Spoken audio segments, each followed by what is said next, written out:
जय माता दी। आपकी जन्म कुंडली के अंदर बुध किन भावों के अंदर बैठे हों तो आपको किस तरह की गलतियां नहीं करनी चाहिए, ये भी आपको बताऊंगा। बुध का स्वभाव एक्चुअल में क्या होता है, आप तो सिर्फ इतना ही जानते हैं। बुध खराब होगा तो आपके साथ इस तरह की घटनाएं हो सकती हैं, इस तरह की चीजें आपको मिल सकती हैं। लेकिन यदि आप किसी ग्रह के स्वभाव को, एलिमेंट को अगर आप समझ जाते हैं तो आप अपने उस ग्रह को अच्छा रखने का सूत्र समझ जाते हैं, सीक्रेट समझ जाते हैं, फॉर्मूला आपको समझ में आ जाता है। आज आपको मैं यही इस वीडियो में बताने वाला हूं। आपको ध्यान से मेरा वीडियो देखना चाहिए और चैनल को सब्सक्राइब जरूर कर लेना चाहिए और सब्सक्राइब करके बेल आइकन पे प्रेस कर लीजिएगा। साथ ही साथ आप मुझे इंस्टा और फेसबुक पर भी फॉलो कर ही सकते हैं। अब मैं आपको पहले बुध के कुछ स्वभाव के बारे में बता देता हूं। देखिए, जिस भी जातक की जन्म कुंडली के अंदर बुध देव अच्छी स्थिति के अंदर बैठे हों, वो जातक नंबर 1 का एक्टर होता है। आपकी किसी भी बात का, आपकी किसी भी स्वभाव का, आपकी चाल का वो तुरंत एग्जैक्ट कॉपी करके अपने अंदर डाल लेता है।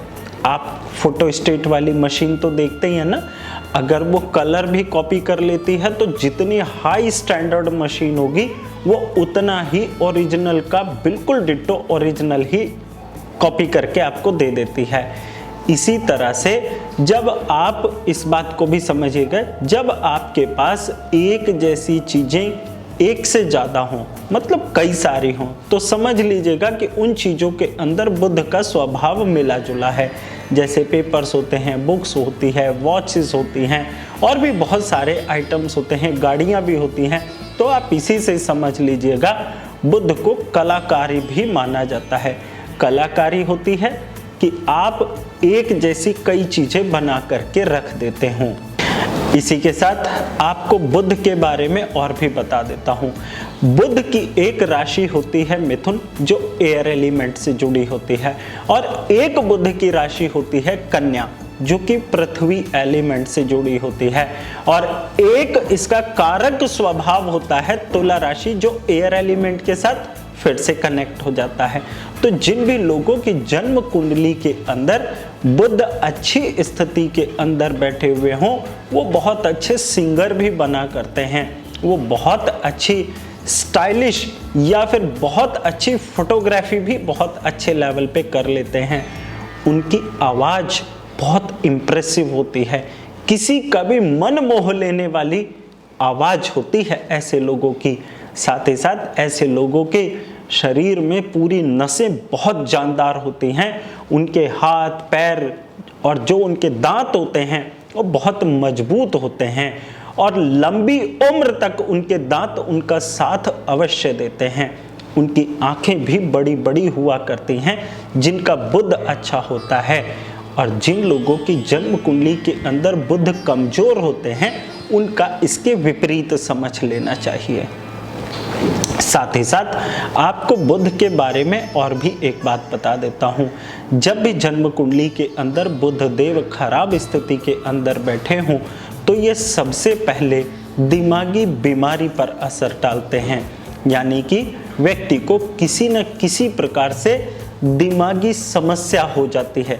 ध्यान रखिएगा, वो समस्या आपको मैं क्लियर कर देता हूं कौन सी होगी। वो डिप्रेशन की नहीं होती है, वो किसी को तनाव देने वाली नहीं होती है, वो ऐसी समस्या होती है जो अपनी अक्ल का सही जगह पे इस्तेमाल ना करने की हो। मतलब लड़कपन होता है, बचपना होता है, सीरियस नहीं होता, इनमेच्योरिटी रहती है स्वभाव के अंदर, और वो किसी के भी सामने कोई भी बात बोल देता और वो सोचता नहीं है। ये बुध की खराबी में ही काउंट किया जाता है। अब मैं आपको बता देता हूं कि बुध किन भावों के अंदर बैठे हों तो कौन से काम आपको नहीं करने चाहिए। सबसे पहले यहाँ पर आप समझ लीजिएगा जन्म कुंडली का तीसरा भाव, हालांकि ये इसका अपना ही होता है, लेकिन यदि आपकी जन्म कुंडली के अंदर राहु देव छठे भाव में बैठे हैं तो आपका बुध आपको अच्छा रिजल्ट दे सकता है। यदि आपकी जन्म कुंडली के अंदर शुक्र देव अच्छी स्थिति के अंदर ना बैठे हों और आपने अपना शुक्र खराब कर लिया हो, शुक्र खराबी का एक छोटा सा लक्षण बता देता हूं। आपके अंगूठे में यहाँ तक का एरिया, यदि आपके हाथ में ये यहाँ तक का एरिया दर्द होता हो, आपको पेन हो जाता हो, ऑल ऑफ सडन चोट लग जाती हो, तो आपकी जन्म कुंडली के अंदर शुक्र की खराबी का समय चल रहा है और नतीजा इससे आपके बुध पर भी असर आएगा। और जो लोग व्यापारी हैं या जो जॉब करने वाले लोग हैं वो इस बात का विशेष तौर पर ध्यान रखें कि जब भी आपके अंगूठे के अंदर दर्द हो तब आप कोई भी पेपर साइन ना करें, तब आप कोई भी एग्रीमेंट साइन ना करें, तब आप कोई भी लीज साइन ना करें, तब आप अपनी प्रॉपर्टी या आप अपने वाहन को खरीदने या बेचने का कार्य ना करें, क्योंकि आप उस समय नुकसान का सौदा कर रहे होंगे। इसके साथ साथ अब मैं यहाँ पर आपको बुध के और स्वभाव भी बता देता हूँ। जब भी जन्म कुंडली के अंदर बुध देव तीसरी राशि के अंदर या तीसरे घर के अंदर बैठे हों तो व्यक्ति सभी से अपने संबंध साधने की कोशिश करता है और संबंध साधने के पीछे उसका कोई गलत लक्ष्य भी हो सकता है। इसीलिए ऐसी स्थिति के अंदर आपको अपना शुक्र हर हाल में मजबूत रखना चाहिए। जन्म कुंडली के 8वें भाव में 9वें भाव में यदि बुध बैठे हुए हों तो आपको अपनी जन्म कुंडली के अंदर बृहस्पति और मंगल और साथ साथ शुक्र और सूर्य को अच्छा करने का उपाय करना होगा, तभी आपको बुध का अच्छा फल मिलेगा। यदि आपकी जन्म कुंडली के अंदर 10 से लेकर के 12वें भाव तक बुध महाराज बैठे हुए हैं और आपको यही तकलीफें हो रही हैं जो मैंने आपको पीछे बताई हैं, तो ऐसी स्थिति के अंदर सबसे पहले आपको नॉनवेज छोड़ देना चाहिए, अंडा छोड़ देना चाहिए, झूठ बोलना छोड़ देना चाहिए। और आपको यदि किसी से आप बेफिजूल की बातें करते हो, आपकी बातों का कोई तर्क ना हो, कोई वैल्यू ना हो, तो प्लीज आपके लिए साइलेंट रहना सबसे ज्यादा इंपॉर्टेंट होगा। यदि आपकी जन्म कुंडली के 10वें 11वें या 12वें भाव के अंदर भी बुध की राशि भी अगर आ जाती हो तो भी आपको कम से कम बात करनी चाहिए। ज्यादा बात करने से आपका मजाक और आपकी वैल्यू घट सकती है। ध्यान रखिएगा, जन्म कुंडली में बैठे हुए ग्रहों को हम बदल नहीं सकते, हम किसी भी ग्रह को पलट नहीं सकते, हम उनको समझ करके अपनी एक्टिविटीज को, अपने रूटीन को हम सेट कर सकते हैं। इसी माध्यम से आप अपने ग्रहों का अच्छा फल ले सकते हैं और बुरे फल से आप बच सकते हैं। अब मैं आपको बुध के बारे में कुछ और खास बातें भी बता देता हूं। जन्म कुंडली के तीसरे भाव को गर्दन से लेकर के ये पूरी हमारी बाजू और हमारा इतना एरिया काउंट किया जाता है। जन्म कुंडली का तीसरा भाव या तीसरी राशि का इतने से अधिकार जुड़ा हुआ होता है। आप अपने हाथों में इसीलिए कोई भी जब जेम स्टोन पहनते हैं ना, तो बुध के सपोर्ट से, मैं सपोर्ट क्या है, ये हो गई गर्दन की सपोर्ट से हमारा धड़ पूरा जुड़ा हुआ है। बुध के सपोर्ट से आप अपने किसी प्लैनेट को ठीक करते हैं। तो ध्यान रखिएगा, हमारी पूज्य ने लाल किताब के अंदर बुध को विशेष महत्व दिया गया है। शनि राहु केतु को इतना महत्व नहीं दिया गया है जितना बुध को दिया गया है। तो इसीलिए अब ये तो तीसरी राशि की बात हो गई। अब छठी राशि, छोटी आंत यानी कि स्मॉल इंटेस्टाइन, यदि आपका खराब हो, छठी राशि आपकी किसी भी प्रकार से कमजोर हो रही हो, खराब हो रही हो, बुध कमजोर हो रहे हो छठी राशि में बैठ करके, तो आपकी स्मॉल इंटेस्टाइन में प्रॉब्लम होगी। ध्यान से समझिएगा, यदि आपके जन्म कुंडली के अंदर बुध 8वीं राशि के अंदर बैठे हुए हों और खराब होकर के बैठे हो, तो आपको रिप्रोडक्टिव ऑर्गन यानी कि प्रजनन क्रिया वाला जो क्षेत्र होता है शरीर में, वहां पर आपको समस्या होगी। यदि आपकी जन्म कुंडली के अंदर बुध 9वीं 10वीं या 11वीं या 12वीं राशि के अंदर बैठे हुए हैं, तो आपको जांघ से लेकर के नीचे टांगों तक यानी कि आपके तलवों तक में समस्या हो सकती है। और बुध का काम होता है किसी भी समस्या को, किसी भी सुख या दुख के अनुभव को बार बार जातक को महसूस कराना। इसीलिए ध्यान रखिएगा, यदि आपकी जन्म कुंडली के अंदर बुध खराब होकर के बैठे हुए हैं तो आपको ये बार बार समस्या देंगे, इसीलिए इसका परमानेंट इलाज करिएगा। परमानेंट इलाज के अंदर अब मैं सावधानी बताता हूँ। सबसे पहले बुध आपके कहीं भी बैठे हो, आपको अपने घर की, अपने पास पड़ोस की सभी महिलाओं और बच्चियों का सम्मान विशेष तौर पे करना चाहिए। अपने वर्किंग प्लेस पर आपको जो भी बहन बेटी तुल्य या माँ तुल्य जो भी स्त्रियां हों, उनका सम्मान आपको सबसे पहले करना चाहिए, फिर चाहे आप फीमेल ही क्यों ना हो। खास तौर पे ध्यान रखिएगा, ये जिम्मेदारी, ये लायबिलिटी सिर्फ मेल के ऊपर नहीं आती, सभी के ऊपर आती है। और चूंकि मैं तो ये कह रहा हूं कि लड़के की कुंडली में बुध खराब या लड़की की जन्म कुंडली में, जी नहीं, जन्म कुंडली में बुध खराब, फिर चाहे वो मेल की हो या फिर फीमेल की हो।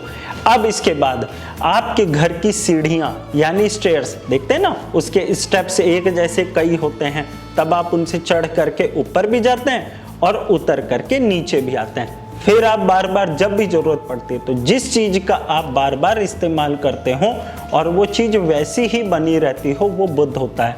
तो घर की सीढ़ियों को बार बार रिकंस्ट्रक्ट ना करवाएं। घर की सीढ़ियां बिल्कुल साफ सुथरी हों, बहुत सुंदर मेंटेन्ड हों।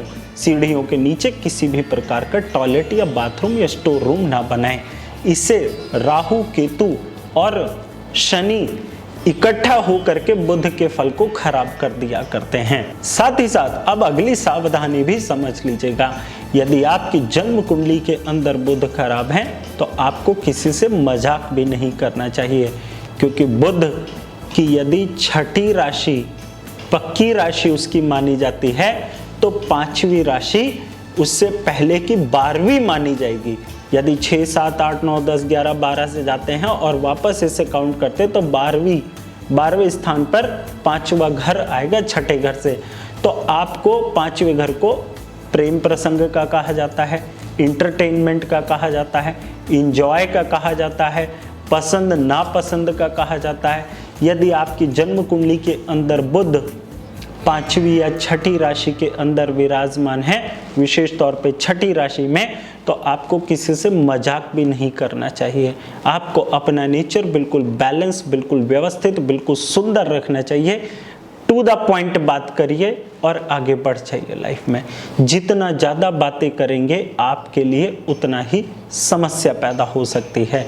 अब इसके बाद ध्यान रखिएगा, विशेष तौर पर जो मेरे भाई या मेरे दोस्त ये वीडियो देख रहे हैं, यदि आपकी जन्म कुंडली के अंदर बुध खराब स्थिति में बैठे हुए हैं और शुक्र भी आपको अच्छा फल नहीं दे रहे हैं, आपका पेट बार बार गड़बड़ रहता हो, ध्यान रखिएगा, मैं यहाँ पर कॉन्स्टिपेशन की बात नहीं कर रहा हूँ। कॉन्स्टिपेशन के लिए अलग राशि, अलग ग्रह जिम्मेदार होता है। आपको अपना शुक्र कैसे अच्छा रखना है वो मैंने आपको बता दिया। उन चीज़ों का ध्यान रखते हुए आप अपने शुक्र की हेल्प से अपना बुध अच्छा रख सकते हैं। अब यहाँ पर मैं अगली सावधानी भी बता देता हूँ।